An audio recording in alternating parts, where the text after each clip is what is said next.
మీ బిడ్డ భయపడడు, మీ బిడ్డ తునకడు.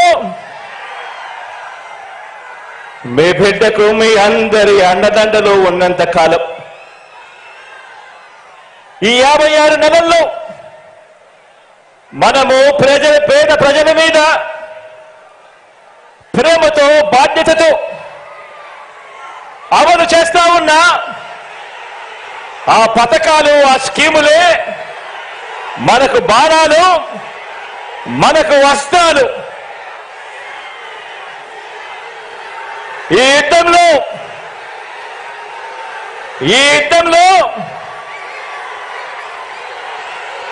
175కు 175 టార్గెట్, 175కు 175 వైఎస్ఆర్ కాంగ్రెస్ పార్టీ టార్గెట్. ఈ యుద్ధంలో వైఎస్ఆర్ కాంగ్రెస్ పార్టీ గెలిపే లక్ష్యంగా దేవుడి దయతో మనం ప్రతి ఇంటికి, మనం ప్రతి ఊరికి, మనం ప్రతి ప్రాంతానికి చేసిన మంచి వల్ల చంద్రబాబుతో సహా అంతా కూడా ఓడాల్సిందే అని చెప్పి కూడా ఈ సందర్భంగా చెప్పడానికి గర్వపడతా ఉన్నా.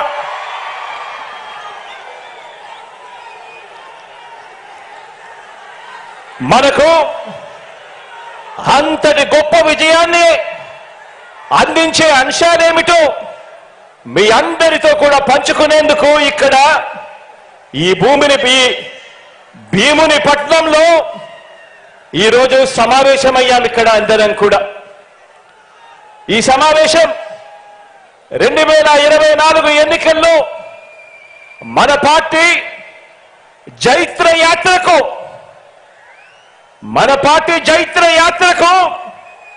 మరో 25 ఏళ్ల పాటు మన సంక్షేమ అభివృద్ధి పాలన కొనసాగింపునకు సన్నాహక సమావేశం ఈరోజు ఇక్కడ ఈ భీముని పట్నంలో జరుగుతా ఉంది. ఈ సమావేశం మన పార్టీని భుజాన మోస్తా ఉన్న కార్యకర్తలు, లీడర్లు, అభిమానులకు, ఆత్మీయులకు మరింత ఆత్మవిశ్వాసం నింపే సమావేశం ఈరోజు ఈ భీముని పట్నంలో జరుగుతా ఉంది.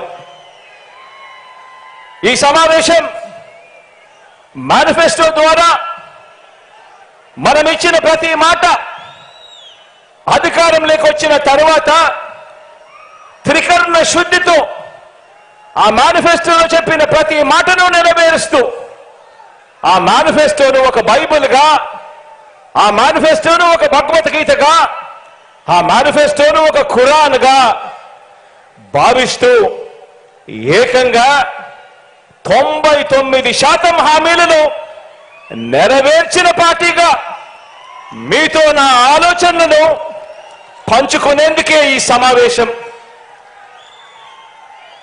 గతంలో ఎప్పుడైనా కూడా గమనిస్తే ఎన్నికలకు ముందు పార్టీలు మేనిఫెస్టో అని చెప్పి, ఎన్నికల ప్రణాళిక అని చెప్పి రిలీజ్ చేస్తాయి. ఎన్నికలు అయిపోయిన తర్వాత చెత్తబుట్టలో వేస్తా ఉన్న సాంప్రదాయాన్ని మనం చూసాం.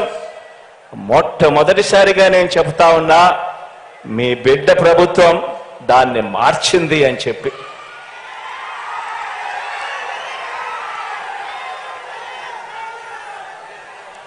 మనం మార్చాము కాబట్టే,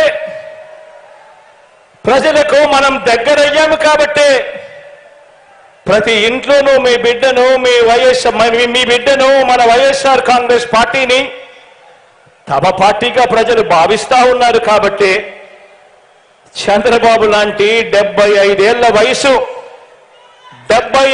వయసు మళ్ళిన నాయకుడు, ఆ చంద్రబాబు నాయుడు గారు ఒంటరిగా పోటీ చేసే ధైర్యం లేక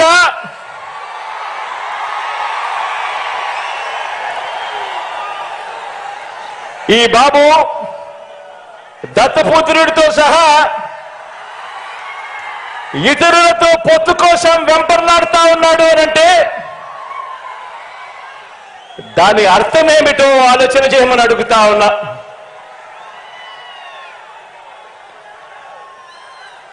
ఈ చంద్రబాబుకు తాను ఫలానా మంచి పని చేశానని కానీ, తాను ఫలానా మంచి స్కీమును తెచ్చానని కానీ చెప్పలేక మళ్ళీ కొత్త వాగ్దానాలతో గారడీ చేయాలని చూస్తున్నాడు అని అంటే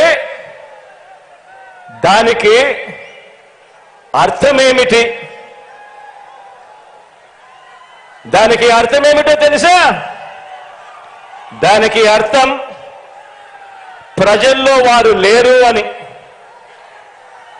దానికి అర్థం వాళ్ళు ప్రజల్లో లేరని, చివరికి 2019లో వచ్చినన్ని ఆ 23 స్థానాలు కూడా వాళ్లకు రావని,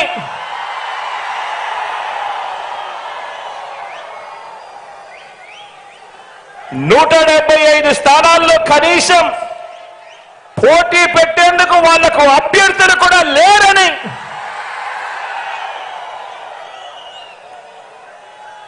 మరో వంక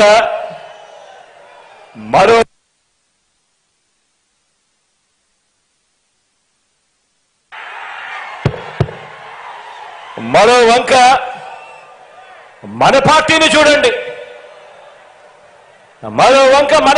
చూడండి. మన పార్టీ చరిత్ర ఓ విప్లవ గాథ. మన ప్రభుత్వ చరిత్ర ఇంటింటి విజయ గాథ. మన భవిష్యత్ సామాజిక వర్గాల ఇంద్రధనస్సు. మనది వయసుతో పాటు మనసు, భవిష్యత్